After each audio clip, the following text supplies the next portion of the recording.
অসমত আগত আপোনালোকে চাব যে 2007, 8, 9, 10, 11, 14 এই গোটেই বৰ্ষবিলাকত কানাডা ক্লাছিক্যাল ল্যাঙ্গুয়েজ হৈছিল, উড়িয়া ক্লাছিক্যাল ল্যাঙ্গুয়েজ হৈছিল, মালায়ালাম ক্লাছিক্যাল ল্যাঙ্গুয়েজ হৈছিল, তামিল ক্লাছিক্যাল ল্যাঙ্গুয়েজ হৈছিল আৰু 2014 সনত লাষ্টত উড়িয়া ক্লাছিক্যাল ল্যাঙ্গুয়েজ হয়।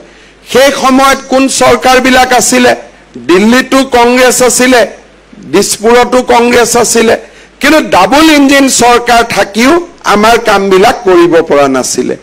আজি আমি দিল্লীত বিজেপি সরকার, অসমত বিজেপি সরকার, তার আমি সম্পূর্ণ সুযোগ লৈছো যাতে আমি ডাবল ইঞ্জিন সরকারের সম্পূর্ণ সুযোগ লৈ আমাৰ জাতিটোৰ বাবে নোহোৱা আৰু ভাবিব নোৱাৰা কামবিলাক যাতে আমি কৰি গৈ থাকি